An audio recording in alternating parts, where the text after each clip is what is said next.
एक लड़का आया था, वो था गढ़शंकर एरिया का, वो HIV पॉजिटिव निकला। फिर जब मेरी उसके साथ बात हुई कि तुझे ये कैसे हुई, कहता जी मैंने किसी की नीडल यूज कर ली, उसके बाद मुझे हो गई। और कहता जब मुझे ये पता लगी कि मेरे को ये हो गया, मैंने कम से कम भी 20 से प्लस लोगों को वो नीडल यूज करवाई। 5-6 सालों में ये ड्रग्स एकदम से हिमाचल के अंदर इतना ज्यादा बढ़ कैसे गया हुआ है? चिट्टा जब से आया है यही बढ़ा है।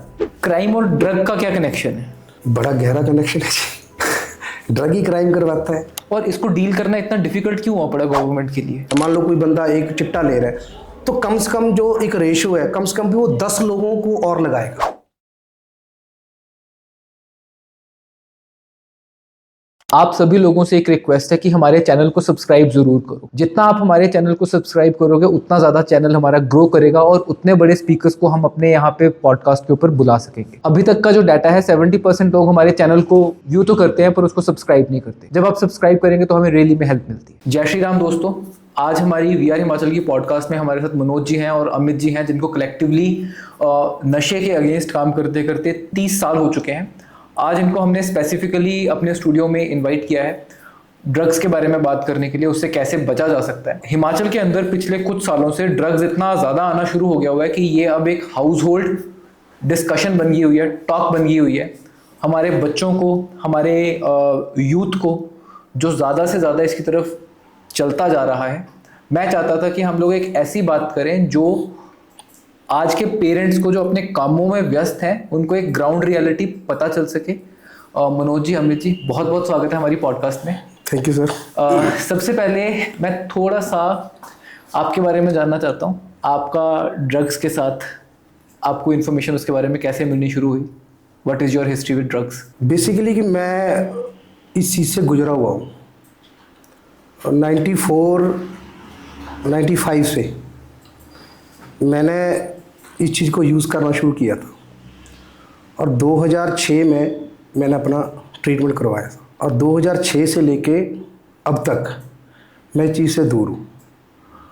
और साथ में पैरेलली मैं रिहैब सेंटर भी रन कर रहा हूँ, तो ये मेरी इसके बारे में जानकारी है। तो आप उस टाइम पर जब ड्रग के एडिक्ट हुए थे तो उस टाइम पे कौन से ड्रग्स होते थे? हमारे टाइम में तो मोस्टली जो मेरी जो स्टार्टिंग थी वो अल्कोहल से हुई थी और उसके बाद मैंने चरस भी ट्राई किया। फिर उसके साथ ही हमारे टाइम में मेडिकल ड्रग आती थी, फैंसी ड्रिल होगी, कोरेक्स, स्पास्मोनिल कैप्सूल आते थे और स्मैक भी तब आई थी, स्टार्ट हुई थी।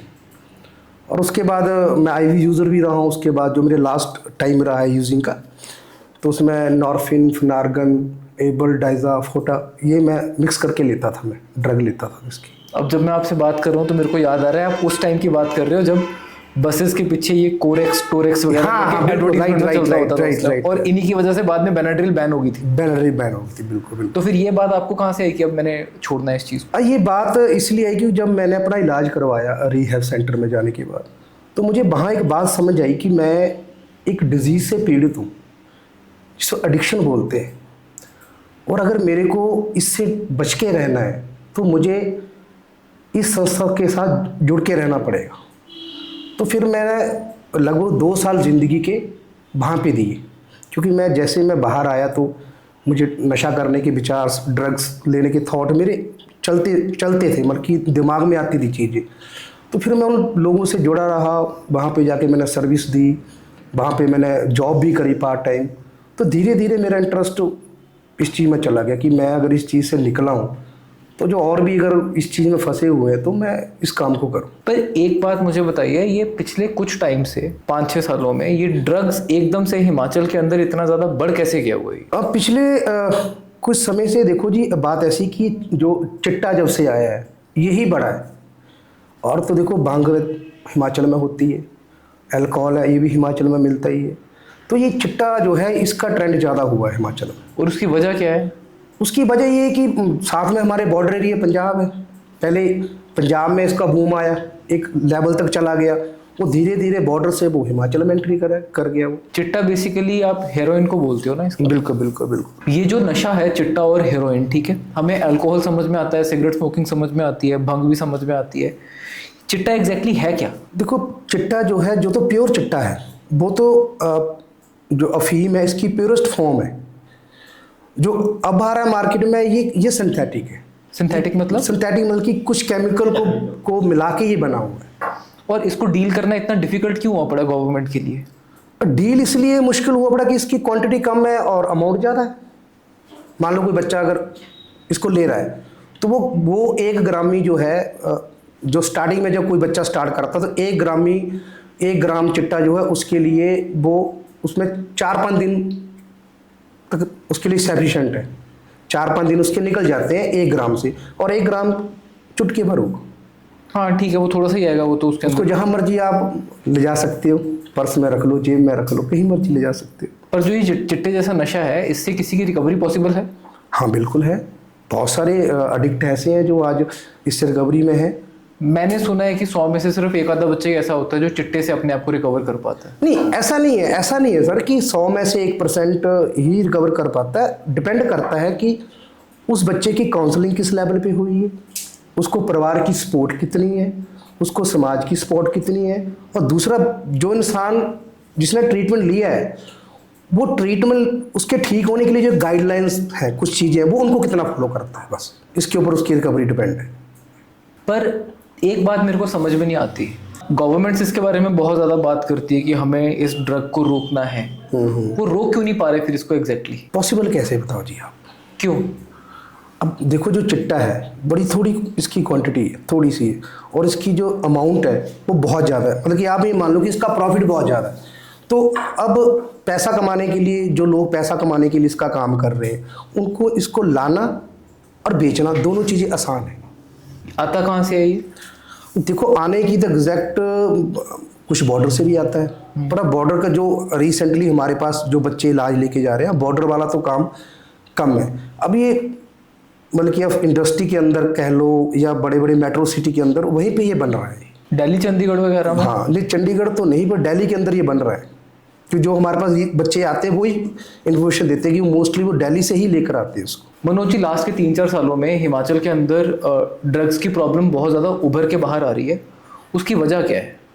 देखो जी, उसकी मेन वजह जो है उसका ये है कि पहले तो ये चिट्टा पंजाब में फैला, पूरी तरीके से फैला। पहले इसकी पंजाब में भी धीरे धीरे मतलब कि फैलना शुरू हुआ। मतलब कि उसके बाद एक लेवल आया कि हर गांव के अंदर मान लो अगर 100 लड़के हैं, 100 में से जो है 30-40 लोग जो इसको लेना शुरू कर दिया। अब 2 कारण रहते हैं इसके फैलने की, क्योंकि ये चिट्टा जो है इसका नशा कैसा है, आपको फील कैसा होता है, ये तो जो करने वाला है वही बता सकता है। जो अब करने वाला और जिसको करने की इच्छा है, जब 2 लोग इकट्ठे हो जाएंगे तो धीरे धीरे ये फैलना शुरू हो जाता है। मान लो जैसे कुछ बच्चे जो हैं हिमाचल से, चंडीगढ़ में, मोस्टली चंडीगढ़ में स्टडी करते हैं हिमाचल के जितने बच्चे हैं, तो वहाँ वो सीखते हैं इस चीज़ को। अब जो सीख के जब वापस आते हैं, कोई भी इंसान जब इस लत में जाता है, मान लो कोई बंदा एक चिट्टा ले रहा है, तो कम से कम जो एक रेशो है, कम से कम भी वो 10 लोगों को और लगाएगा। मतलब वो अपने से आगे उनको यूज़ करने पे लगाता है? लगा देता है, क्योंकि एक ड्रगिस्ट को भी कंपनी चाहिए ना करने के लिए। अकेला जो मान लो कोई चंडीगढ़ से सीख के आया, उसको लत लगी, वो गांव में आया, गांव में उस नशे को कर रहा है, अब गांव में उसके 1 या 2-3 क्लोज दोस्त होंगे, वो उसको देखते हैं कि कर रहा है, वो उनको बताता है, उनमें से 2-3 इच्छुक होंगे, वो उसको स्टार्ट कर देंगे, वो 2-3 जो है आगे 5-10 को लगा देंगे। ऐसे धीरे धीरे चेन बनती ये बढ़ गई। पर एक बात मुझे नहीं समझ में आती, ड्रग कुछ ऐसी चीज़ है जो हर कोई चलता फिरता नहीं मांगता, ये चलती फिरती बिकने वाली चीज़ नहीं है, फिर इसकी तरफ लोग एकदम से अट्रैक्ट कैसे हो जाते हैं कि यार नहीं, चल मैं बैठा हुआ हूँ, चल ड्रग्स कर लेते हैं बैठ के, या किसी ने बोल भी दिया। I mean, जब तक किसी ने यूज़ नहीं किया होता, हर किसी को पता है कि ड्रग्स बुरी चीज़ है, फिर वो यूज़ करने के लिए चले कैसे जाते हैं उस तरफ? मुझे अब आप ये बताओ जी पहले कि क्या अगर एक गांव में 60 से 70 लड़के हैं, क्या 70 के 70 इसको यूज़ कर रहे हैं? नहीं। करने वाले कितने हैं? 4 या 5। तो मतलब कि समस्या ड्रग में तो है, लेकिन ज़्यादा समस्या उन लोगों में है जो उसको कर रहे हैं। ये कारण है इसका। तो उनके करने के पीछे कोई बेसिक रीज़न भी आपकी कभी समझ में आया? बिल्कुल रीज़न है, उसके पीछे डिजीज़ है जिसको एडिक्शन बोलते हैं। थोड़ा समझाओ इसके बारे में। अब एडिक्शन एक डिजीज़ है। डिजीज़ का मतलब कि ये टाइप ऑफ एनर्जी है ये जो लोग होते हैं जो मोस्टली इसको यूज़ करते हैं, ये इनके अंदर एनर्जी बहुत एक्सेस लेवल में होती है, बहुत ज़्यादा मात्रा में होती है। मतलब कि अपने आप को कंट्रोल करने के लिए ये लोग जो है उस चीज़ को यूज़ करते हैं। या तो ये लोग किसी स्पोर्ट्स में चले जाएं या किसी ऐसी एक्टिविटी में चले जाएं जहाँ इनकी एनर्जी जो है रिलीज़ हो रही है। अगर इनकी एनर्जी रिलीज़ नहीं हो रही है और चाहे किसी को देखा देखी या किसी से अट्रैक्ट होके किसी भी तरीके से जब इन्होंने ड्रग एक बार यूज़ कर ली तो फिर इसको नहीं छोड़ेंगे वो। अब बड़ी कंट्रोवर्शियल बात बोल रहे हो। मैं आपको अपना पर्सनल तजुर्बा बताता, देखो वो भी मैं बात मान गया, पर मान लो अगर किसी में एनर्जी ज़्यादा है, हिमाचल से लोग आर्मी में भी जाते हैं। बिल्कुल ठीक है, कई लोग अपने बहुत बड़ा यहाँ पे कबड्डी का एक गढ़ माना जाता है। ठीक है, यहाँ से बहुत से लोग कबड्डी में, रेसलिंग में भी निकलते हैं। फिर ऐसे में ड्रग्स उनकी एनर्जी कंट्रोल करने में कैसे हेल्प कर देता है? क्योंकि बेसिकली क्या है कि जब देखो जी, ये तो किस्मत की बात है। जो तो लोग आज स्पोर्ट्स में जाकर टॉप पोजीशन पे हैं, वो तो चाहे उनके परिवार का सहयोग था, चाहे उनके स्कूल का सहयोग था, उन बच्चों को उस चीज़ में डाल दिया गया, वो आगे आगे चले गए। आज मोस्टली आजकल परिवार क्या करते हैं कि बच्चों को प्रेशर किसका, पढ़ो, स्टडी का प्रेशर ज़्यादा है, खेलों को फैमिली जो है ज़्यादा प्रेफर नहीं करती। मैं आपको अपना पर्सनल तजुर्बा बताता हूँ। मैं एक बहुत अच्छा स्पोर्ट्समैन था। मैंने जब क्रिकेट खेला स्कूल की टाइम से तो मैं स्टेट लेवल तक गया। मैंने बॉक्सिंग खेली, वो भी मैं स्टेट लेवल तक गया। बट मेरे फादर क्या थे, वो चाहते थे कि मैं स्पोर्ट्स में ना जाके पढ़ूँ।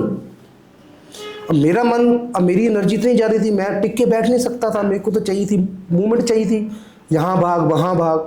अब जो मेरे ऊपर प्रेशर बना, मुझे खेलों के लिए खेलने की बजाय उस चीज़ के लिए रोका गया या मेरे को वो प्रोत्साहन नहीं मिला, तो मेरे को वो छोड़नी पड़ी। और जब मेरे को वो छोड़नी पड़ी, मेरी एनर्जी जो अब रिलीज़ नहीं हुई, तो मैं ड्रग में चला गया। और जब मैंने ड्रग में न लिया तो मुझे लगा कि नाउ आई एम सेटिस्फाइड, कि अब ठीक है। तो उसके अंदर ड्रग का इफेक्ट कैसा होता था उस टाइम पे? ड्रग का इफेक्ट होता था, एक तो मेरा माइंड शांत हो जाता था। मैं जहाँ बैठा हूँ मुझे बैठने में कोई दिक्कत नहीं, मैं अपने ड्रीम्स में हूँ, मुझे उस पर मज़ा आ रहा है। मतलब कि मुझे फिर किसी की ज़रूरत नहीं रहती थी, मैं जहाँ पे हूँ, जैसा हूँ, उस समय मैं सेटिस्फाई। और फिर ड्रग्स का जो अब्यूज़ है वो टाइम के साथ बढ़ता भी जाता है। हाँ देखो, ऐसा है कि जैसे मैंने स्टार्टिंग में शुरू किया, पहले तो मैं क्या था, मैं महीने में 2-3 बार करता था। उसके बाद वो चीज़ जो है हफ्तों में आ गई, मैंने हफ्ते बाद करना शुरू करा। फिर उसके बाद मैं नशा बाहर ही करता था, घर में नहीं करता था। धीरे धीरे मैंने बाहर तो किया, फिर मैंने घर में लाना शुरू कर दिया। धीरे धीरे मेरी डिपेंडेंसी उसके ऊपर बढ़ती, क्योंकि वो जो डोज मेरे को मज़ा देती थी, थोड़ी सी डोज मेरे को सारा दिन मज़ा देती थी, वो डोज धीरे धीरे बढ़नी शुरू, क्योंकि आपकी बॉडी अडेप्ट कर रही थी उसके लिए। बिल्कुल अडेप्ट कर लेती। हमारी बॉडी को, मेरी आदत हो गई थी, मेरी बॉडी में वो चीज़, मेरे ब्लड में वो मिक्सअप हो गई थी, तो मुझे उसका इफेक्ट जो है उसका कम हो गया। पर एक बात बताओ, इस चीज़ का जो इफेक्ट होता है ना, जब बंदे को एक मज़ा आ रहा होता है, वो उसको छोड़ नहीं पाता उस चीज़ की, बिल्कुल, क्योंकि उसको एक मज़ा कंटिन्यू हो रहा है। तो आई थिंक हर बंदे को शेक करने के लिए कोई एक ऐसा इवेंट होता है जिससे फिर उसको समझ में आता है कि नहीं, मैं छोड़ने के पॉइंट पे हूँ, मेरे को छोड़ना पड़ेगा, अदरवाइज या मैं ख़त्म हूँ या कोई और ख़त्म हो जाएगा, या फिर कोई ऐसा नुकसान हो जाएगा जिससे मैं कभी वापस नहीं आ पाऊँगा। उसके बिना, उस ट्रिगर के बिना कोई ड्रग कैसे छोड़ सकता है? किसी का ड्रग कैसे छुड़वा सकते हो? देखो जी, मैं तो आपके साथ अपना एक्सपीरियंस शेयर कर सकता हूँ कि मैं जब ड्रग ले रहा था तो मेरा छोड़ने का मन नहीं था। उसके कई कारण थे। पहले तो मुझे ये डर लगता था कि अगर मैं इसको छोड़ दूंगा तो मैं मर जाऊंगा, मैं जी नहीं सकता। वो मेरी इतनी डिपेंडेंसी हो गई थी, इतने लंबे समय से उसको मैं कर रहा था। दूसरा, मुझे ये लगता था कि अगर मैं ये ड्रग नहीं लूँगा तो मैं समाई भी नहीं कर सकता। अननोन फियर मेरे इतने अंदर जा चुके थे। मुझे लगता था कि अगर ड्रग मेरे को मिल रही है तो मैं सब कुछ कर सकता हूँ, अगर मुझे ड्रग नहीं मिल रही है तो मैं कुछ भी नहीं कर सकता। क्योंकि मैंने भी कोशिश करी थी, 1-2 बार अपनी तरफ से ट्राई करी थी। वो जो ट्राई थी कभी एक दिन से ऊपर नहीं गई, क्योंकि जब उसके विड्रॉल आए तो मुझे दिक्कत हो गई। विड्रॉल में होता क्या है? विड्रॉल में देखो जी, एक तो चिड़चिड़ापन आ जाता है, भूख नहीं लगती है, नींद नहीं आती। सबसे बड़ा इशू रहता है नींद का, कि आपको नींद नहीं आई, और जो आप अच्छा फील कर रहे हो ड्रग लेने के बाद, वो आपको फील होना बंद हो जाता है। ये इसके मेन इशू रहते हैं। एज का और सेक्स का भी इसके साथ कोई रिलेशन होता है ड्रग्स का? एज का है, एज का भी है और सेक्स का, दोनों का है। कैसे? एज का तो है कि अर्लियर एज में जो है लोग इसकी तरफ ज़्यादा अट्रैक्ट होते हैं क्योंकि मेच्योरिटी लेवल कम रहता है उसकी। एक और जब एक बच्चा जो अडल्ट हो जाता है उस टाइम में इसके चांस बड़े कम रहते हैं क्योंकि उसको समझ आ जाती है चीज़ों की। और जैसे अब फीमेल है, उनको आज़ादी नहीं है। जिस समाज में हम रह रहे हैं, मान लो एक बच्चा है, वो घर से बाहर चला गया, रात को नहीं आ रहा, अपने दोस्तों के साथ चला गया, वो फ़ोन करेगा कि जी मैं आज नहीं आ रहा हूँ, तो घर वाले 2-4 बातें बोल के उस चीज़ को मान लेंगे। यही एक लड़की है, वो रात को बोल दे कि मैं नहीं आ रही, तो सारा परिवार तो परेशान हो जाएगा। तो ये अफेक्ट करता है छोटे शहरों में, लेकिन बड़े शहरों में ये भी नहीं मैटर करता। अब चंडीगढ़ मेट्रो सिटी में चले जाओ, वहाँ सेम है। मान लो कि वहाँ पे जो लड़का चिट्टा लगा रहा है तो उसकी गर्लफ्रेंड भी चिट्टा लगा रही है, ये 100% है।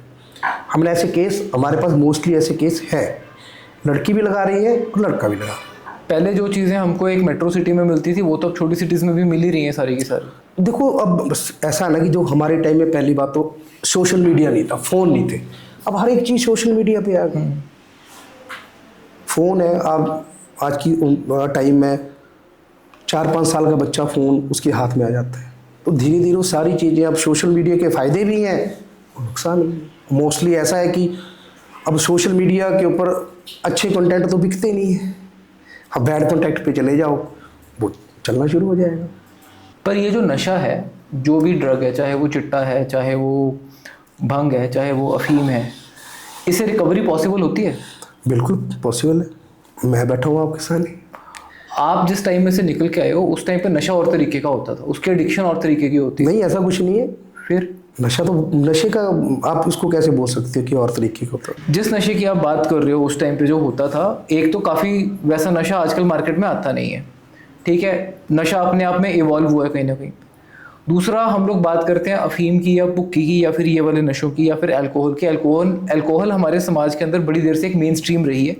किसी को एडिक्शन उसकी बहुत ओवर एक्सेसिव हो, वो अलग बात है, पर अफीम को तो कई लोग आज भी मेडिसिनल पर्पस के अंदर ले रहे हैं। अभी महाशिवरात्रि हुई है तो उसके ऊपर लोग भांग भी पीते हैं, उसको रिक्रिएशनल ड्रग की तरह बिल्कुल लेते हैं। बिल्कुल बिल्कुल बिल्कुल। उसकी इतनी एडिक्शन नहीं मानी जाती जितनी चिट्टे की मानी जाती है। कई लोग तो इवन डायबिटीज कंट्रोल करने के नाम पे भी अफीम को लेते हैं, आपको भी पता है उस बात का। तो ऐसे में जो एक चिट्टे जैसा नशा है जो इतना ज़्यादा डेंजरस हुआ पड़ा है कि कोई उसको स्निफ कर रहा है, कोई उसको वेन्स के अंदर इंजेक्शन ले रहा है, ठीक है, कोई उसको एल्यूमिनियम फॉइल के ऊपर सूंघ रहा है, उससे रिकवरी कैसे पॉसिबल है? देखो, जो प्रॉब्लम है वो देखो वो नशे में नहीं है। मेरी बात समझने की कोशिश कीजिए आप। चाहे कोई इंसान अफीम ले रहा है, चाहे कोई वो उसकी डिपेंडेंसी अल्कोहल के ऊपर है, चाहे उसकी डिपेंडेंसी अफीम के ऊपर है, चाहे भांग के ऊपर है, चाहे उसकी चिट्टे के ऊपर है, जो उसके ठीक होने का जो प्रोसेस है वो सेम है सबके लिए। ऐसा कुछ नहीं है कि आप रिहैब सेंटर में किसी को एडमिट करवाते हो तो अफीम वालों की अलग से ट्रीटमेंट दिया जाता है या चिट्टे वाली की अलग से ट्रीटमेंट दिया जाता है। वो जो शुरुआत का जो फेस है, डिटॉक्सिफिकेशन जिसको हम बोलते हैं, वो 5 से 7 दिन का या 21 दिन का रहता है। जो मर्जी ड्रग हो, चाहे वो अफीम हो, चाहे वो चिट्टा हो, चाहे वो अल्कोहल हो, कुछ भी, क्योंकि मेन पर्पस रहता है कि उसके विड्रॉल ख़त्म हो जाए और जो लोग इंसान उसको ले रहा है उसको नींद आनी शुरू हो जाए। वो 20-21 दिन में पॉसिबल हो जाता है, चाहे वो किसी भी तरह का ड्रग हो। तो अगर 20-21 दिन में कोई बंदा डिटॉक्स हो सकता है तो फिर वो 21 दिनों के बाद वो रिलैप्स कैसे कर जाता है फिर? क्योंकि वो फिजिकल इलाज हुआ ना, उसका मेंटली नहीं हुआ। क्योंकि जो थॉट प्रोसेस है उसको जाने को टाइम लगता है। मिनिमम आप ये मान के चलो कि 1 साल का प्रोसेस लग जाता है, जिसमें उसका जो थॉट प्रोसेस है धीरे धीरे धीरे धीरे स्लो होगा। मैं आपको अपना पर्सनल एक्सपीरियंस बताता हूँ। मैंने ट्रीटमेंट लिया, मैं 6 महीने रिहैब में रहा। आने के बाद मेरे को थॉट प्रोसेस, जैसे मैं निकला मेरे को वो थॉट आने शुरू हुए, ड्रग लेने का थॉट आने शुरू हुआ कि मैं लूँ, और वो जो मज़ा मुझे आता था उसको मैं दोबारा से लूँ। वो मेरे अंदर चीज़ें चली।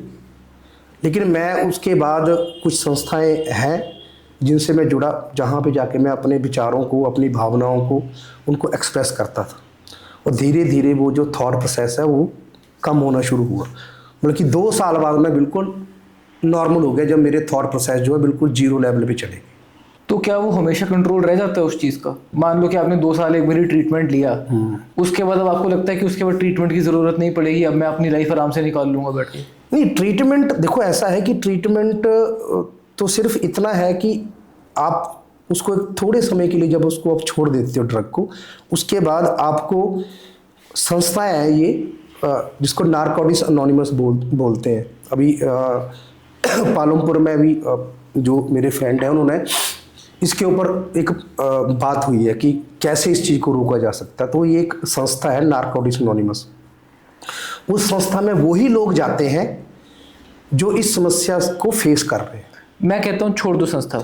मान लो एक बंदा है, मैंने यूज़ किया, मैंने अपना वो लीव भी कर दिया, मेंटली भी सही कर दिया। अब 2 साल के बाद क्या मैं इन संस्थाओं के बिना अपनी लाइफ एक आम तरीके से गुजार सकता हूँ कि नहीं गुजार सकता? नहीं। वाई? फिर इलाज क्या हुआ उसके अंदर? उसका इलाज तो कुछ देखो जी, उसका इलाज संस्थाओं के, आपने उस संस्था में करना क्या है। अब मेरी एक बात सुनिए, हम दोस्त क्यों बनाते हैं? बात करने के लिए, अपनी भावनाओं को एक्सप्रेस करने के लिए, इमोशनली सपोर्ट के लिए।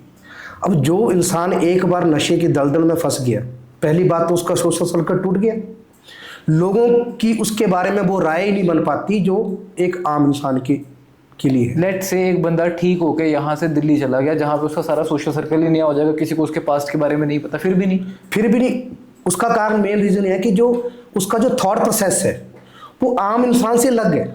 उसका जो थॉट प्रोसेस है, जो चीज़ें उसके माइंड में आ रही हैं, जो उसके सवाल उसके दिमाग में आ रहे हैं, वो आम इंसान से अलग है। तो वो कैसे बात करेगा? जो बंदा नशा करता है क्या उसका माइंड वीक हो जाता है क्या? ना। उसको कोई दिमागी कमजोरी नहीं, या उसको कोई मेंटल डिजीज? ना। हाँ, जो लोग भंग पीते हैं उनको इफेक्ट है, जो लोग भंग पीते हैं उनको आती है। क्योंकि कई लोगों के साइकोसिस के ट्रीटमेंट चलते हैं जब वो लोग अपना नशे को छोड़ने की कोशिश करते हैं। नहीं, ऐसा कुछ नहीं। नॉर्मल लोग बहुत सारे, मैं बता दूंगा, जो साइकेट्रिस्ट के पास मेडिसिन ले रहे हैं, उनको डिप्रेशन की बीमारी, वो नशा थोड़ी ले रहे हैं, वो तो एक अलग चीज़ होगी। पर depression is somewhere connected with the mental disease और नॉट? यस, कनेक्टेड है। डिप्रेशन का मतलब क्या हुआ? डिप्रेशन का मतलब हुआ कि जब मैं कुछ भी करने की क्षमता खो देता हूँ, मुझे चीज़ों से डर लगता है, मेरे दिमाग में अननोन फिर मुझ पे मेरे साथ चलते हैं, तभी हम डिप्रेशन में जाते हैं। मेरी विल पावर जो है वो कम हो जाती है। क्योंकि साइकेट्रिस्ट का मतलब हम लोग हमेशा से एक ही चीज़ मान के चलते हैं कि वो दिमागी बीमारी है। That is why my question कि जो बंदा नशे करता है क्या उसको कोई मेंटल प्रॉब्लम होती है क्या साथ साथ में? नहीं, देखो, ड्यूरेशन ड्रग तो होएगी, जब नशा ले रहा तब तो होएगी, लेकिन एक समय के बाद नहीं होती। मेरा जो तजर्बा है, मेरे पास 15,000 से ऊपर लोग जो है अब तक इलाज ले चुके हैं, रिकॉर्ड है मेरे पास। तो हमने तो ऐसा, हाँ, भंग के केसेस में दिखे हैं कि जो जिनकी मेडिसिन चलती है, वो भी कुछ एक केस, हर कोई नहीं, अदर ड्रग में नहीं होता। मेरा ये क्वेश्चन पूछने का सिर्फ एक सिंपल सा रीज़न था, मैं ये समझना चाहता था कि क्या नशा यहाँ पे एक ऐसी चीज़ है कि जो एक बारी अगर बंदा फंस गया उसके अंदर, तो वो हमेशा के लिए डी एडिक्शन या फिर एक साइकेट्रिस्ट या फिर ऐसे ग्रुप्स का गुलाम बन के रह जाएगा?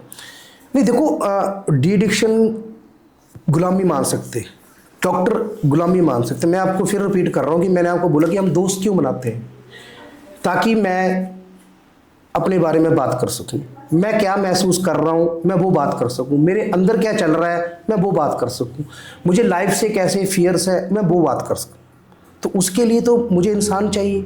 या तो मेरे दोस्त ऐसे होंगे जो नॉर्मल है, या मेरे दोस्त ऐसे होंगे जो इस चीज़ से निकले हुए हैं, या मेरे दोस्त वो होंगे जो इसको यूज़ कर रहे हैं। क्या कोई ऐसा भी केस होता है जहाँ पर रिकवरी विदाउट डॉक्टर्स या विदाउट एनीथिंग पॉसिबल होती है? हाँ, बिल्कुल होता है। कैसे? अब मैं आपको अपना एग्जांपल देता हूँ। जब मैं +2 में था तो मेरे ग्रुप में तकरीबन हम 21 से 22 लड़के थे जो सेम तरह की ड्रग ले रहे थे, सेम तरह का नशा कर रहे थे। वो 22 में से हम 3 रह गए और 19 बच्चे जो हैं वो उन टाइम के साथ चीज़ों को देख के, सीख के, छोड़ के आगे बढ़ गए। 22 ने नशा ड्रग लिया तो हम 3 ही क्यों रुके रहे? क्या रीज़न था? डिजीज़, क्योंकि मेरे अंदर वो एडिक्शन की डिजीज़ थी, मैं उस चीज़ से निकल नहीं पाया। वो जो डिजीज़ का, एडिक्शन का मतलब होता है कि मोर एंड मोर, और मतलब मुझे उसको करने से जो मज़ा आ रहा था मुझे वो और चाहिए था, बार बार चाहिए था। तो लगातार लेता गया मैं। लगातार लेने के साथ क्या हो, जब मुझे एक ड्रग से आना बंद हो गया, मैंने ड्रग चेंज कर ली। जब उससे आना बंद हुआ मैंने फिर ड्रग चेंज कर ली, और लास्ट मेरी यूजिंग थी वो, मैं IV यूज़र बन गया, जो लास्ट ड्रग थी। और उसमें लास्ट टाइम ऐसा होता था कि मुझे उसका भी नशा नहीं होता। ये कारण है। आप बेसिकली 2 तरह के ड्रग यूजर्स की बात कर रहे हो? या बिल्कुल समझिए आप। एक तो वो इंसान जिसकी डिपेंडेंसी ड्रग के ऊपर हो गई, मतलब कि उसने किसी को देखा देखी या उसने प्रेशर में आके या स्टडी के प्रेशर में आके किसी भी तरीके से उसने ड्रग को यूज़ किया, और कुछ समय बाद उसको जब उस ड्रग के बैड इफेक्ट उसको दिखने शुरू हुए तो उसने देखा, उसने फिर चाहे मेडिसिन ली, कुछ और चीज़ लिया, उसको बंद किया और अपनी एक सिंपल लाइफ जो है उसने जीनी शुरू कर दी।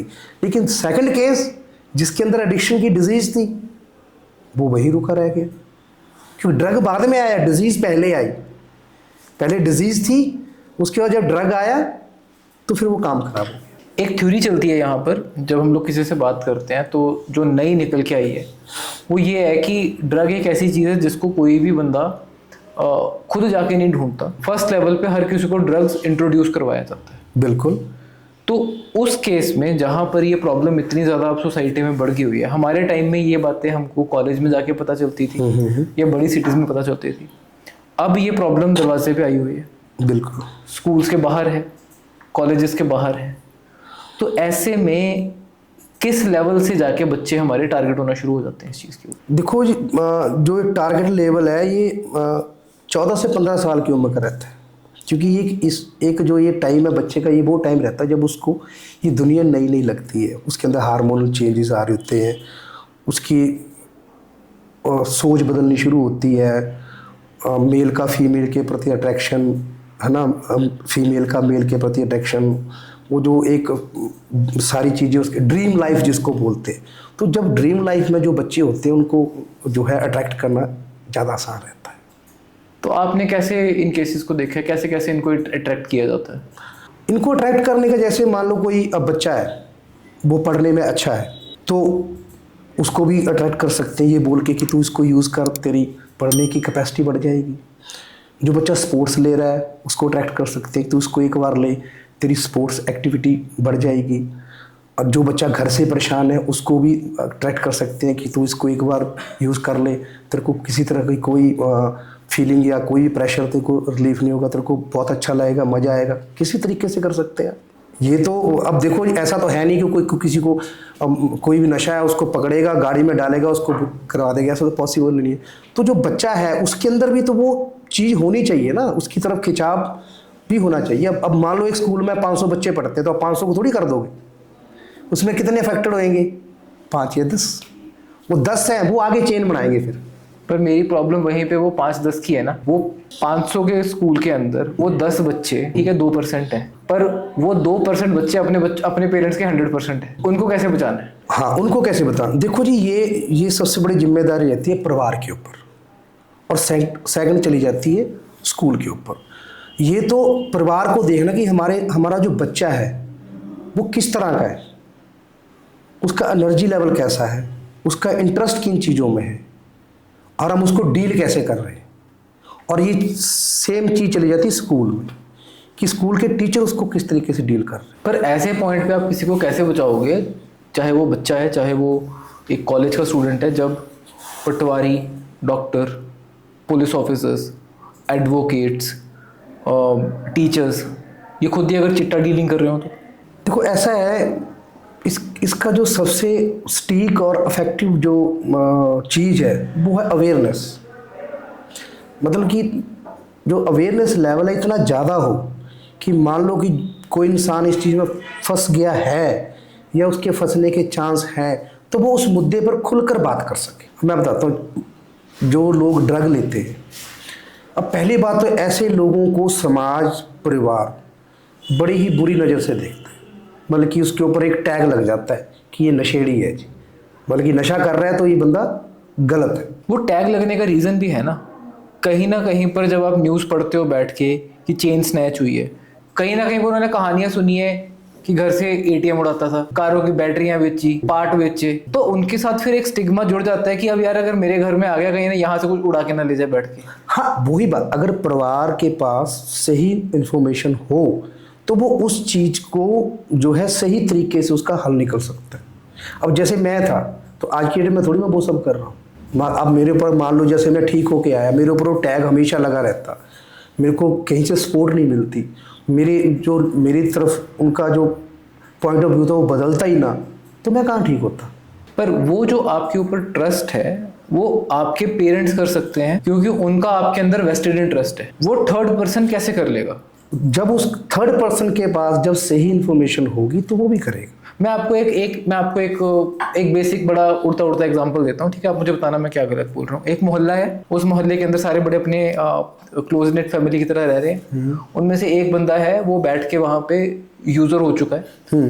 अब वो उसको अपने नशे की तोड़ पड़ती है या कुछ पड़ती है, लोग उसके ऊपर ट्रस्ट कर लेते हैं, उसको अपने बीच में एक्सेप्ट करना शुरू कर देते हैं, ठीक है? मान लो उसको इंटरेस्ट कर दिया उस बंदे को कि अपने घर के फंक्शंस में इन्वॉल्व करा रहे हैं, ठीक है? वो बंदा नजर चुरा के अपनी एडिक्शन को गिवन कर देता है। आपने कहा एडिक्शन इज अ डिजीज, ठीक है?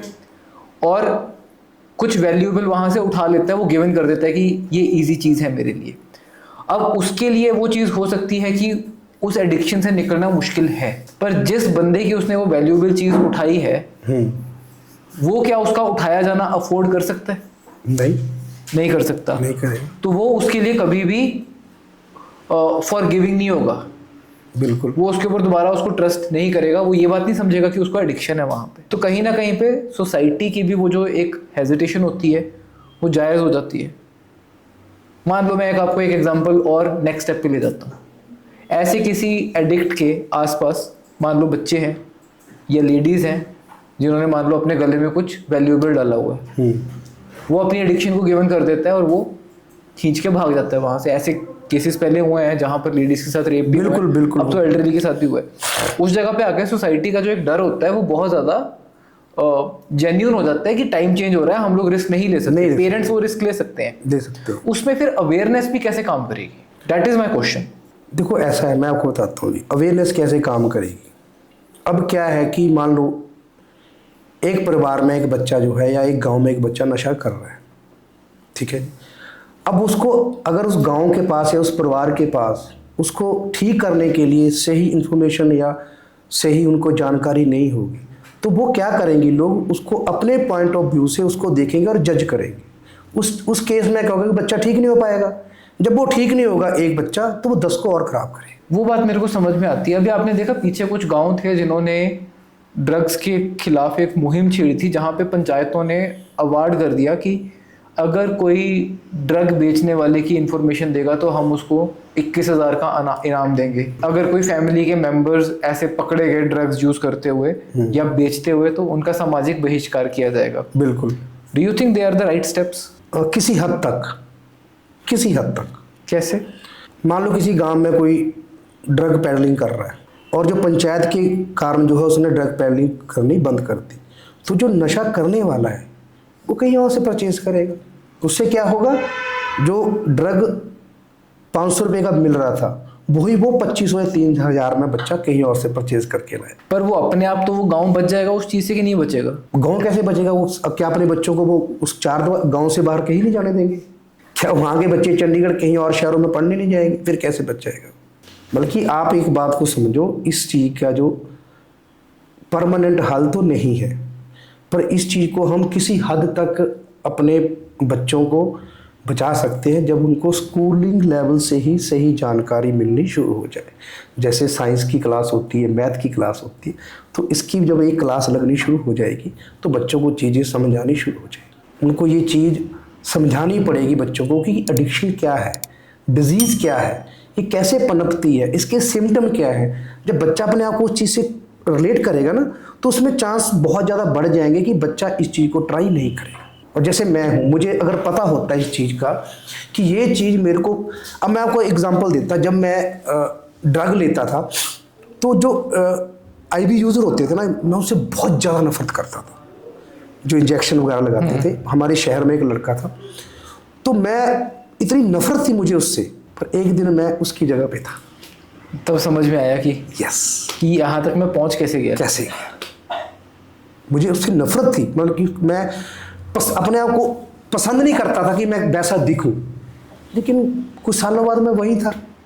तो वो ट्रिगर पॉइंट था ये, वो ट्रिगर पॉइंट था। अगर मेरे को वो वहीं से समझ आ जाता, अगर मुझे उस टाइम ही एजुकेट किया जाता, मुझे बताया जाता कि आप किस रास्ते पे जा रहे हो या आप जिस तरह की पर्सनैलिटी हो आप वहाँ तक जाओगे, तो शायद मैं उस रास्ते पे नहीं चलता। आपको क्या लगता है कि जो पेरेंट्स होते हैं, अगर अगर मान लो हमारी एजुकेशन पॉलिसी के अंदर, हमारे स्कूल्स के अंदर ये चीज़ें नहीं दिखाई जाती, अगर पेरेंट्स अपने बच्चों को ये चीज़ दिखाएं कि एक सेंटर के अंदर जो बंदा ट्रीट हो रहा है वो किस कंडीशन में है या किस कंडीशन में मिला था, तो उससे आपको लगता है हेल्प मिलेगी? बिल्कुल मिलेगी हेल्प।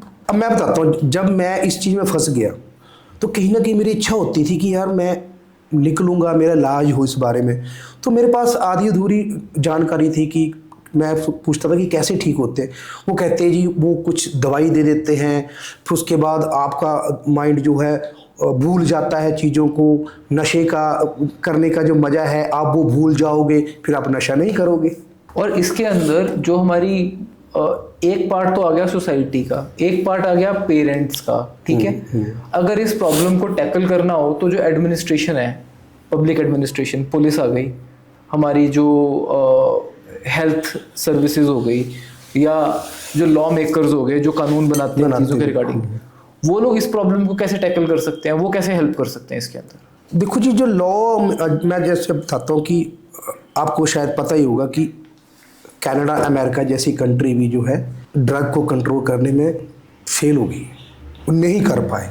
इसके बाद क्या हुआ कि वहाँ की गवर्नमेंट ने कुछ कानून बना दिए कि मान लो कोई इंसान नशा करता पकड़ा गया तो वो मजिस्ट्रेट उसको 3 to 6 मंथ के लिए रिहैब के लिए रेफ़र कर देता था कि आप भैया 3 से 6 महीने की रिहैब में रहो, वहीं रहना आपने, और उसके बाद जो रिहैब आपको देगा तो आपको लिख के देगा हमें, तो आपकी सज़ा पूरी मानी जाएगी। उसमें 2 चीज़ें होंगी, एक तो वो बच्चा विलिंगली उसको जाना पड़ेगा, क्योंकि या तो वो जेल जाएगा या वो रिहैब जाएगा। तो जब वो रिहैब जाएगा तो उसके ठीक 70% चांस है कि वो ठीक हो जाएगा। अगर वो जेल चला गया तो उसके 0% चांस है कि वो ठीक नहीं होगा और 4 और बुरी चीज़ें सीख के बाहर आएगा। तो इस तरह का अगर कानून बनता है, बजाय इन लोगों को जेल में डालने के, तो वहीं अगर पुलिस पकड़ के मजिस्ट्रेट के आगे पेश करे और मजिस्ट्रेट ही उसको वहाँ से ही रिहैब के लिए भेज दे, तो इसका हल हो सकता है बहुत ज़्यादा। पर इसके अंदर प्रॉब्लम्स भी बहुत ज़्यादा हैं। आई मीन मैं उस जगह पे नहीं बैठा हुआ तो मैं नहीं समझ सकता क्या प्रॉब्लम्स हैं, पर एज अ लेमैन सबसे पहले तो जो ऐसे सेंटर्स होते हैं, ठीक है, उनकी क्रेडिबिलिटी पे बहुत क्वेश्चन होता है, हमेशा पब्लिक डोमेन में होता है, और वो क्वेश्चन होना कहीं ना कहीं पे जायज़ भी होता है, बिकॉज गवर्नमेंट ने इन सेंटर्स के लिए जो मापदंड रखे होते हैं चलाने के लिए, वो होते हैं बहुत ज़्यादा हाई। बिल्कुल। उसके अंदर प्रॉफिटेबल रहना वो एक प्रॉब्लम होती है। बिल्कुल। प्रॉफिटेबल रहने के लिए कहीं ना कहीं पे आपको रूल्स तोड़ने पड़ते हैं बैठ के। बिल्कुल। ठीक है, अगर आप रूल्स तोड़ते हो तो आप सर्विस क्वालिटी के अंदर कॉम्प्रोमाइज करते हो। बिल्कुल। अगर आप सर्विस क्वालिटी के अंदर कॉम्प्रोमाइज नहीं करते, आप बिल्कुल मापदंड के अकॉर्डिंगली चलते हो, तो उसकी कॉस्ट बहुत ज़्यादा हाई हो जाती है। बिल्कुल। और मोस्टली जो ऐसे पेशेंट्स होते हैं जो ड्रग्स के अंदर फंसे होते हैं, ये लोग बहुत हाई फाई फैमिली से नहीं आते, नॉर्मली मिडिल क्लास या लो क्लास फैमिलीज के होते हैं, वो उस चीज़ को अफोर्ड नहीं कर पाते। अब गवर्नमेंट भी कितनों का बिल भरेगी उस चीज़ के अंदर, अगर वो उनको रिहैब के अंदर रेकमेंड कर रहे हैं, तो प्रॉब्लम कई लेवल पे आ जाती है फिर वहाँ पे। तो और इसका कोई हल नहीं है ना, और तो कोई हल नहीं कि देखो जी, ऐसा है कि जो मैंने आपको चीज़ बताई, ये बड़ा लंबा तजर्बा इस बारे में हमारा, और ऐसा नहीं है कि जिस संस्था से मैं जुड़ा हुआ हूँ, नारकोटिक्स एनोनिमस उसको बोलते हैं, ये वर्ल्ड वाइड संस्था है, इसके member all of the world है।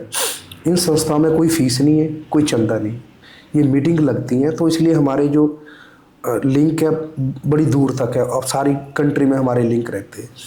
तो इसके अलावा कोई और तरीका काम भी नहीं करेगा। अभी तो समस्या तो है, लेकिन इसका हल यही है। मीटिंग्स आप उन्हीं को बोलते हैं ना जो हम लोग टीवी के अंदर भी देखते हैं कि एक ग्रुप बनाएंगे, बैठेंगे, बातें करेंगे। या बिल्कुल बिल्कुल बिल्कुल उसी चीज को आप बोलते हो ना, बैठ के। वो तो चलो आपस में एक तरीके की काउंसलिंग सेशंस हो गए बेसिकली। नहीं, वो एक तरीके के आपस के देखो मेरी बात सुनो, अब मेरे को 19 साल हो गए नशा छोड़े हुए, मैं आज भी उन मीटिंग्स में जाता हूँ। तो जिसको 6 महीने ठीक हुए बच्चे को या इंसान को, मैं उसको 19 साल का तजर्बा दे रहा हूँ कि आप किन किन प्रॉब्लम को फेस करोगे। जैसे मैं अर्ली रिकवरी में, जब मैं मीटिंग ज्वाइन करी मैंने, तो मुझे अर्ली रिकवरी में क्या होता था, मुझे खालीपन बहुत आता था, लोनलीनेस बड़ी आती, ड्रग नया नया छोड़ा था, तो मैं अपने आप को, मेरा टाइम नहीं स्पेंड होता था, मुझे उदासी ज़्यादा आती थी, मैं खुश कम रहता था, तो मुझे आज भी याद है, one of member from Chandigarh, मैंने उससे बात शेयर करी। मैं कहा मुझे ये इशू आ रहे हैं और मेरा मन करता था कि मैं यार नशा ले लूँ और मैं इस जो मेरे को ये फीलिंग्स आ रही है इस प्रेशर से मैं रिलीज हूँ। तो जब मैंने उससे बात करी तो ही सेड कि मेरे साथ ये चीज़ें सेम हुई हैं, आपको इस फेज से निकलना ही पड़ेगा। आप ये फेज 2-3 महीने का है, इस फेज के बाद सब चीज़ें नॉर्मलाइज हो जाएगी। तो जब मैंने उससे वो बात सुनी तो मुझे एक होप मिली कि यार मेरे को ये फेज देखना ही पड़ेगा। और मैंने उस फेज को देखा और 2-3 महीने बाद चीज़ें सारी ठीक थी। अगर मुझे कोई बताने वाला नहीं होता तो मैंने ड्रग ले लेनी थी। तो मीटिंग ऐसे काम करती। एक लड़का जो ड्रग के अंदर फंसा हुआ है, ठीक है, और वो कह देता है कि मुझे क्योर लेना है, मेरे को अपने आप को ठीक करना है बैठ के, उसके लिए फिर वो क्या एक्सपेक्ट करके चले अपने लिए? देखो, जो जिसकी खुद से इच्छा है कि मैंने छोड़ना, जिसकी चाहे उसकी इच्छा, चाहे उसकी बीवी की इच्छा, चाहे उसके पेरेंट्स की इच्छा, मान लो उसकी, देखो इसका जो प्रोसेस है, इसका प्रोसेस ये है कि देखो इसमें फ़र्क है। अगर उसकी बीवी की इच्छा और परिवार की इच्छा है तो प्रोसेस अलग से है, अगर उसकी इच्छा है तो प्रोसेस अलग से। आप दोनों बताओ। ओके, मान लो अगर कोई पर्सन है जिसकी खुद विलिंगनेस आ गई कि मेरे को ठीक होना है, तो अगर मुझे ठीक होना है कि इसका मतलब कि उसके अंदर इच्छा जाग गई है, ठीक होने की इच्छा जाग गई है, जो हमने उन पेशेंट के अंदर जगानी है जिनका परिवार इलाज करवा रहा है। बहुत डिफरेंट है यहाँ पे। तो उस बंदी के लिए बड़ा सिंपल सा फंड है, वो साइकियाट्रिस्ट के पास जाए, वहाँ से अपनी मेडिसिन ले, डिटॉक्सिफिकेशन करवाए और उन मीटिंग के साथ जुड़ जाए। सो सिंपल, बड़ा आसान सा तरीका है। और अगर पर्सन की इच्छा नहीं है तो फैमिली को उसको रिहैब में एडमिट करवाना पड़ेगा। और जो रिहैब में एडमिट है उसके ठीक होने के चांस बहुत ही ज़्यादा कम है, जिसकी इच्छा है उसके ठीक होने के चांस 80 से 90%। क्योंकि हमने रिहैब में अलग अलग तरीके से काउंसलिंग करके उससे लाइफ हिस्ट्री जब लिखता है उसको वो पॉइंट हिट करवाना है कि आपको क्यों ठीक होना जरूरी है। और एक इंसान है जिसके अंदर वो पॉइंट पहले हिट हो गया कि मेरे को ठीक होना है, क्योंकि उसको जो समस्याएं हैं वो दिखनी शुरू हो गई हैं, जिसको फैमिली भेज रही है उसको समस्याएं दिख नहीं रही। बेसिकली रिहैब सेंटर के अंदर जो बंदा आया हुआ उसको आपने मैनिपुलेट करना छुड़ाने में, या मैं उसको वो चीज़ें दिखानी पड़ेगी ना। वो अब वो करती है नहीं करती है वो हमको 6 महीने के बाद पता चलेगा। वो 6 हाँ नहीं 6 महीने, देखो मैं आपको बताता हूँ सर, ऐसा है। नहीं, मैं वैसे आंसर ले रहा हूँ, हो सकता है वो 6 महीने तक आपको झूठी बोलता रहे कि मेरे को पॉइंट हिट कर गया, मेरे को पॉइंट। वो तो झूठी बोलते हैं, जो वो डे 1 से झूठ बोलते हैं। वो तो अपना 10 दिन में बोलते हैं सर मैं ठीक हूँ, मेरे को समझ आ गई, मुझे पता लग गया, मैं तो बहुत गलत था। वो तो देखो, जो एक एडिक्ट होता है वो सबसे बड़ा मास्क मेकर होता है, बहुत जल्दी मास्क लगा लेता है उसका। आप उसको जज नहीं कर सकती कि वो सच बोल रहा है या झूठ बोल रहा है। तो ये होता है रिहैब सेंटर। तो जब वो एक बारी क्योर होने लगता है, अब मैं खुद हिट पॉइंट करना या फिर किसी और का उसको हिट करवाना, मैं दोनों चीज़ों को साइड में छोड़ रहा हूँ। जब वो उस प्रोसेस के अंदर आ जाता है तो उसको क्या क्या प्रॉब्लम्स फील करनी पड़ती हैं, बॉडी को, माइंड को? देखो ऐसा है कि अगर तो जैसे हम ड्रग को बंद करते तो सबसे पहले क्या होता है कि जो समस्या आती है वो है नींद की। आप पेशेंट को मेडिसिन देते रहो, वो सोता रहेगा। जिस दिन भी उसकी मेडिसिन बंद हुई उसको नींद आने में दिक्कत हुई। या तो वो उस टाइम को निकाल ले कि देखो एक न एक दिन तो नींद आएगी, ऐसा तो है नहीं कि एग्जैक्टली है ना, वो फेस उसको निकालना पड़ता है। चाहे वो मान लो रात को उसको 2 घंटे नींद आ रही है, अगले दिन उसको 3 घंटे। ये धीरे धीरे स्टेप बाय, जैसे वो ड्रग का प्रोसेस स्टेप बाय स्टेप हुआ था ना जी, तो रिकवरी का प्रोसेस भी वो स्टेप बाय स्टेप होगा। ऐसा नहीं होगा कि आज मैंने नशा छोड़ा और कल रात तक सब कुछ ठीक हो गया। ये बात ना मेरे को आज तक समझ में नहीं आती कभी भी। कई लोग कहते हैं कि नींद आनी नहीं आती, फिर वो बंदा उसके अंदर फिर वो ड्रग ले लेते हैं बैठ के, ठीक है। हाँ। मेरे साथ कई बार होता है और मेरे ऑफिस वाले मेरे से तंग रहते हैं जब मैं रात को 3 बजे मैसेज कर देता हूँ बैठ के, ठीक है। 1 बजे सोने बैठे, 2 बजे तक नींद नहीं आई, गुस्सा चढ़ गया। अब बंदा पीड़ता है कि यार सोना है, नींद नहीं पड़ रही, सुबह उठना है, कहीं भी मान लो 6 बजे उठ के जाना, नहीं आ रही नींद, क्या करे। अब नींद है कभी तो आएगी, मैं उठ के काम करना शुरू कर दो कोई ना कोई, जब आएगी सो जाओ, फिर उसके बाद क्या किया जा सकता है, अपने भी सो जाएगा। तो ये नींद वाली समस्या इतनी ज़्यादा क्यों है उसके अंदर इन लोगों के लिए? I mean, अगर नींद नहीं आ रही, जगह रहो, कुछ कर लो। आपको ये कौन बताता है कि नींद आ जाएगी? बॉडी। उसको कौन बताता है? उसको भी तो उसकी बॉडी बताएगी। यही तो समस्या है, यही तो डिजीज है। इवेंचुअली तो एक बारी आंखें भारी होंगी ना कि सोना है। यही तो डिजीज है। तो आप कह रहे हो कि उनके साथ ये नहीं होता ना, क्योंकि उनको इजीली नींद लेने की आदत पड़ गई है। इजीली नींद लेने की आदत पड़ गई। यस, कि जब मैंने सोचा कि मुझे सोना है मैंने मैं सो दवाई गया। खाई और मैं सो गया। इजीली शॉर्टकट वे, वो इतने लंबे समय से एक शॉर्टकट वे अपना रहे हैं कि उनको लॉन्ग जो सही प्रोसेस है उसको उनसे कोई लेना देना ही नहीं, ना वो उस चीज़ में जाना चाहते हैं। अगर वो जाना चाहते हैं तो उस चीज़ के लिए बहुत सारे अननोन फियर है। क्यों? क्योंकि ना वो चीज़ देखी ही नहीं है। आपने तो देखी है ना, आपका जो अपना मुझे एक्सपीरियंस। देखी नहीं है, पर मेरे को इतना है, कई एक बार दिमाग में आया है, कई बार मैं भी तंग आ जाता हूँ कि रात को नींद नहीं पड़ रही बैठ के, क्योंकि दिमाग चलना शुरू हो जाता है। और मेरे को होता है यार गोली लेनी पड़ेगी, सोना है, पर मेरे को ये पता है कि अगर एक बार गोली की डिपेंडेंस बना दी वो लाइफ के लिए, फिर मैं जग के काम करता हूँ अपना। ये जो डिपेंडेंसी आपको कौन बता रहा है? आपका माइंड। आपके अंदर वो डिसीजन मेकिंग पावर है ना, उसके अंदर नहीं। बस यही फ़र्क है एक आम इंसान में और जो एक इंसान इस ड्रग से अपना इस एडिक्शन से पीड़ित है, ये फ़र्क है। क्राइम और ड्रग का क्या कनेक्शन है? बड़ा गहरा कनेक्शन है जी। कैसे? ड्रग ही क्राइम करवाता है। कोई बंदा जब नशा ड्रग लेनी स्टार्ट करता है तो सबसे पहले चोरी वो अपने घर पे करता है। अब चोरी की शुरुआत कैसी होगी? पहले तो या तो उसकी फैमिली उसको पैसे देती रहेगी कि 500 मांगा, पापा से ले लिया, मम्मी से ले लिया, अरे परे से लेते रहा। एक दिन फैमिली जो है वो पैसे देने बंद कर देगी जब उसने सबको झूठ बोल के पैसे लिए होते हैं। फिर उसके बाद घर से चीज़ें चोरी होनी शुरू होंगी। अब जब घर में से कुछ चीज़ें गायब होनी शुरू होंगी तो परिवार को समझ आ जाएगा, वो चीज़ों पे ताले लग जाएंगे।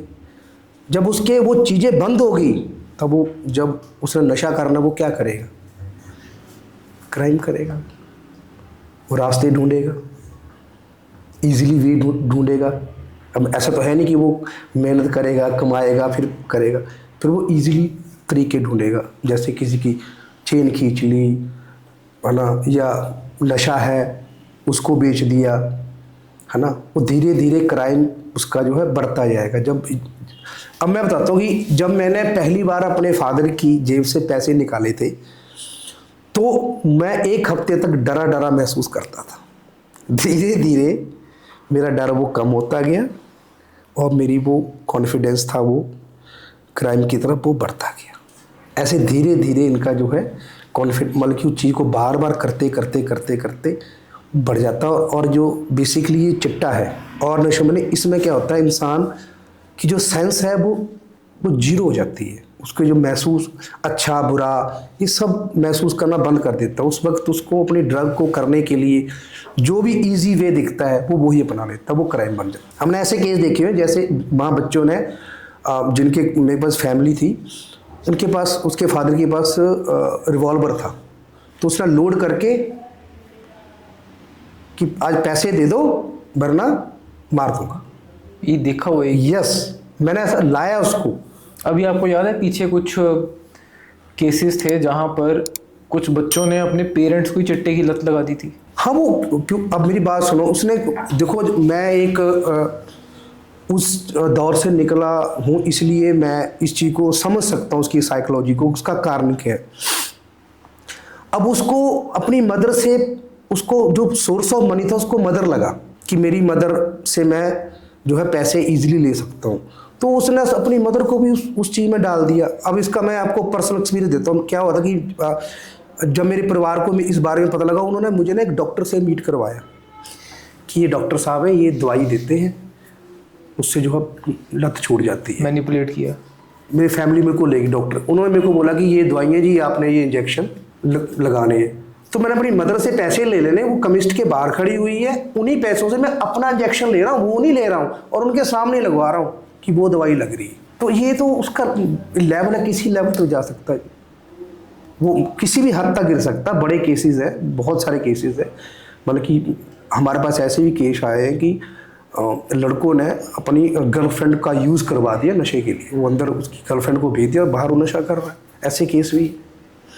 तो फिर कोई भी देखो, जब आप नशा करना आप उसके एक्सट्रीम लेवल पे चले गए, फिर तो आपका कोई लेवल नहीं है, आप मतलब कि कुछ भी हो, कुछ भी नया सुनने को मिल सकता। मैंने कुछ ऐसी कहानियां भी सुनी है जहां पर जो जेंट्स थे वो काफ़ी ज़्यादा परेशान आ गए थे कि उनकी वाइफ उनको रोक रही थी नशे करने से, उन्होंने चुपके से उनको भी नशे की लत में लगा दिया ताकि अब वो उनको टोके ना। ऐसा भी देखा है आपने? बिल्कुल देखा है, ये ऐसा देखा है। मोस्टली केसों में ऐसा मैंने देखा है। मेरे पास एक केस आया था, न्यूली मैरिड था वो बंदा, तो उसकी वाइफ ने, उसने अपनी वाइफ को चिट्टे पे लगा दिया। धीरे धीरे लगवा दिया उसको। जैसे उसको कोई प्रॉब्लम आई कि मेरे को सिर में दर्द हो रहा, तो उसको बोल के कि ये दवाई है कि तू उसको ट्राई कर। और चिट्टे का मोस्टली मैक्सिमम केसेस में एंड तो मौत ही है।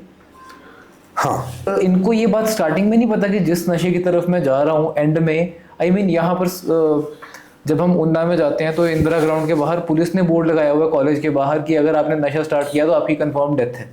देखो जी ऐसा है, वो लेवल, वो नशे की डिपेंडेंसी इतनी ज़्यादा हो जाती है, उनको मौत से पहले जो छोड़ने के टाइम में जो मौत आएगी वो उसको ज़्यादा खतरनाक लगती है। मतलब डिपेंडेंसी इतनी होती हुई है। यस, जो डिपेंडेंसी है वो इतनी ज़्यादा है कि वो मौत, अगला कहता मौत किसने देखी है। अब मैं बताता हूँ, मैं जब इंजेक्शन लगाता था तो मुझे डॉक्टर बोलते कि तूने कहीं गलत वेन वून में लगा दिया, तेरा हाथ काटना पड़ेगा। मेरे को कहाँ दिखता था, मैं कहा हाथ कटेगा तो कटेगा, पता नहीं कटा नहीं कटे। तो डिपेंडेंसी इतनी ज़्यादा हो जाती है कि वो चीज़ें समझ नहीं आती हैं ये कि ऐसा हो जाएगा। ये स्टार्टिंग लेवल की बातें हैं, जो शुरुआती दौर में ये चीज़ें काम करती हैं, लेकिन आप ये बोलो कि एंड में नहीं काम करती है, वो डिपेंडेंसी इतनी ज़्यादा हो जाती है। आपने कभी न्यूज़ सुनी थी, पीछे आई थी, जहाँ पे नूरपुर के अंदर 21 लड़के HIV पॉजिटिव निकले थे? हाँ, सुनिए मैंने। क्या ख्याल है उसके बारे में? मेरे पास इसका भी एक एक्सपीरियंस है। मेरे पास 2009 में एक लड़का आया था, वो था गढ़शंकर एरिया का, और उसके जब टेस्ट वगैरह हुए तो उसको वो HIV पॉजिटिव निकला। फिर जब मेरी उसके साथ बात हुई इस बारे में कि तुझे ये कैसे हुई, कहता जी मैंने किसी की नीडल यूज़ कर ली, उसके बाद मुझे हो गई। और कहता जब मुझे ये पता लगी कि मेरे को ये हो गया, मैंने कम से कम भी 20 से प्लस लोगों को वो नीडल यूज़ करवाई, जानबूझ के। क्यों? वो कहता मैं तो मरूंगा, बाकी भी मरे। अब मैं इसको अच्छा बोलूँ कि बुरा बोलूँ? अच्छा बुरा तो पता नहीं, लेकिन अब उसको लगा कि जब ये चीज़ मेरे अंदर चलेगी कि मेरा तो कोई कसूर नहीं था, तो जो मैं औरों को भी नहीं छोड़ूंगा। नहीं, पर कसूर कैसे नहीं था? मान लो अब ड्रग्स करने लगा हुआ है बैठ के, ठीक है ना, किसी की कसूर का मतलब ऐसा होता है कि मैंने ये चीज़ जानबूझ के तो नहीं, मैंने उसको थोड़ा किसी HIV को ढूंढ के थोड़ी ना लगवाई, किया तो उसने नशा था ना। अब वो अगला कहता कि जब मेरे को ये चीज़ जिसने करवाई है उसको भी तो पता ही था ना कि मुझे HIV, जब उसको कहता मुझे पता लगा, मैंने औरों को कर। और मैं तो ये बात सोच रहा हूँ बैठ के कि जिनका भी निकला होगा HIV पॉजिटिव, उनसे आगे कितनों का हुआ होगा, वो तो वो लोग हैं जो टेस्ट हो गए। ऐसे कितने जो बिना टेस्ट के घूम रहे हैं, और ऐसे कितने जितनों के रिश्ते सेट हो गए होंगे। देखो जी, अगर आप इस टेस्टिंग लेवल में जाएंगे ना जी, तो बहुत कुछ निकलेगा। बहुत ज़्यादा लोग इस चीज़ से वो निकलेंगे, क्योंकि हमारा तो पर्सनल तजर्बा है। कुछ एरिए हैं, मैं अब उनका नाम नहीं बोलूँगा यहाँ पे, ऑलमोस्ट सारे के सारे ही वो हमारे पास, अगर वहाँ पे 100 पेशेंट आते हैं तो 100 में से 70 HIV। ऐसे एरियाज हैं? या मुझे बताओ। आप ये चले जाओ बलाचौर, गढ़शंकर एरिया, ये सारा ऐसा है। ओके, सुन लो, ना बॉयफ्रेंड बनाने हुआ ना गर्लफ्रेंड बनानी है वहाँ। मैं आपको I am very serious about this thing यार। ये सच है। ये आप देखो ना, 2008 या 9 की बात है, 2009 में वो लड़का आया था, उसने अकेले ने 20 को अफेक्ट किया था। देखो कहाँ चली गई रेशो। तो बल्कि जो भी इसका सबसे बड़ा यही है कि जो IV यूज़र होते हैं, सबसे ज़्यादा यही है कि ये, और कुछ तो ऐसे होता है जो ट्रीटमेंट भी नहीं ले रहे होते हैं चीज़ों का। कुछ लोगों को पता है, बहुत सारे लोग हैं जिनको पता, वो ट्रीटमेंट नहीं लेते। इवन मैंने तो ये भी सुना है कि जो कई लेबर क्लास होते हैं, उन लोगों को पता है कि उन्होंने लेबर इंटेंसिव जो जॉब करनी है, उनको जोर लगाना पड़ना है, तो वो नशा करके नीडल्स शाम को बैठ के यूज़ करते हैं और फिर काम पे जाते हैं अपना ऐसे काम करने के लिए। हाँ बिल्कुल।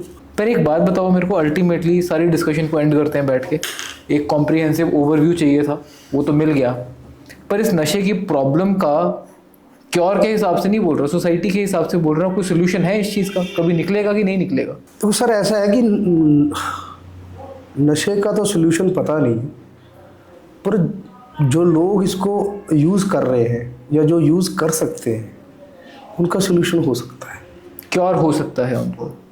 और वो क्योर 2 वे में, या तो उनको अपने आप हिट कर जाएगी ठीक होने, जहाँ पे 70, 80, 90% चांस है कि वो ठीक हो जाएंगे, और दूसरा है कि उनको फिर एडमिट होना पड़ेगा। एडमिट होने के अंदर चांसेस बहुत ज़्यादा कम होते हैं, पर होते हैं। देखो देखो सर, ऐसा है कि सबसे बड़ी बात यह है कि मान लो किसी फैमिली में कोई बच्चा नशा कर रहा है, पहली बात तो फैमिली उस टॉपिक के ऊपर खुल के बात ही नहीं करेगी। जैसे हमारे पास केस आते हैं कि जी हमें तो लोगों ने 5-6 साल पहले ही बताना शुरू कर दिया था, लेकिन हम माने ही नहीं। ये बहुत बड़ी प्रॉब्लम है। हमारा बच्चा तो ऐसा है ही नहीं। ये करते हैं लोग, बहुत करते हैं, उनको बताया भी जाए तो करते हैं। क्योंकि वो चीज उनको ये लगता है कि ये लोग जानबूझ से हमारे साथ कोई खुंदक निकालने के लिए या हमारी इंसल्ट करने के लिए ये चीज़ कर रहे हैं, बजाय इसके कि वो अगर कोई नॉलेज उन्हें मिली है तो अपने बच्चे के ऊपर वो ध्यान दे।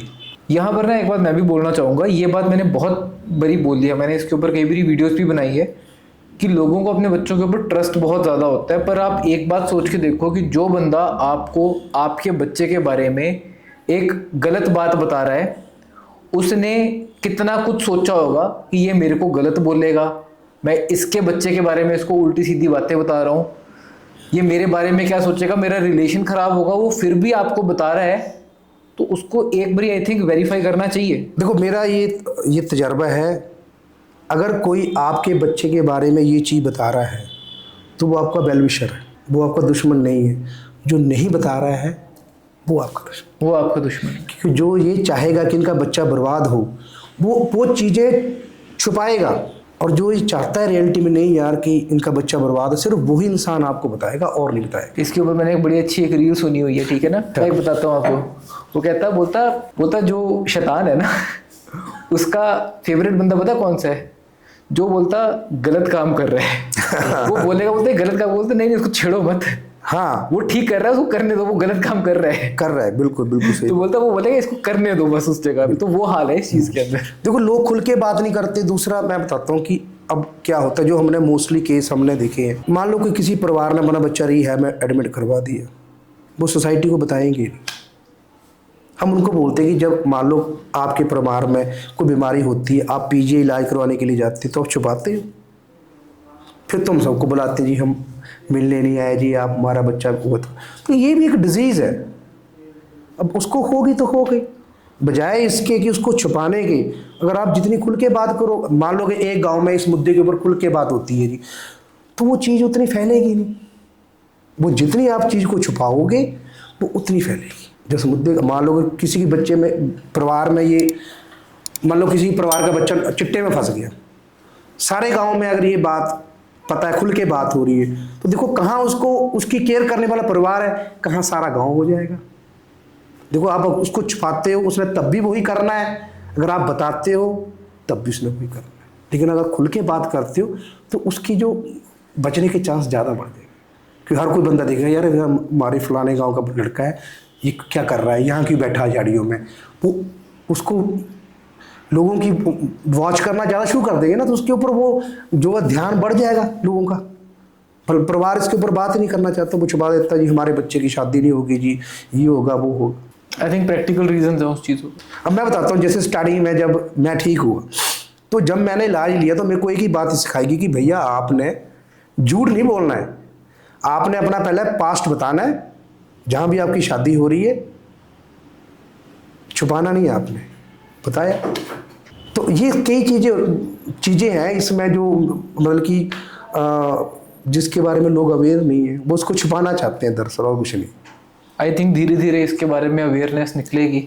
यस, जब इसके लिए प्रॉपर, अब जैसे मैं बताता हूँ, जैसे शुरू में जब HIV आया तो किसी को पता होता तो लोग डर जाते थे, बात ही नहीं करते थे, ऐसा शुरू में था HIV। अब तो वो चीज़ें नहीं रही, अब तो क्यों, क्योंकि वो अवेयरनेस धीरे धीरे धीरे धीरे उस पर खुल के बात लग पड़ी होने, तो चीज़ें सही हैं। अब जितनी आप चीज़ों को देखो, जितनी गलत जानकारी होगी चीज़ें उतनी बिगड़ेंगी, वो सुधरेंगी नहीं। तो ये आई थिंक जो हमने डिस्कशन की है उससे एक पॉजिटिव इफेक्ट तो आएगा, लोगों को कुछ इन्फॉर्मेशन तो मिलेगी। सो इस डिस्कशन के लिए बहुत बहुत थैंक यू, और हमारे पॉडकास्ट पे आने के लिए भी बहुत बहुत थैंक यू। Thank you. जय श्री राम। जय श्री राम।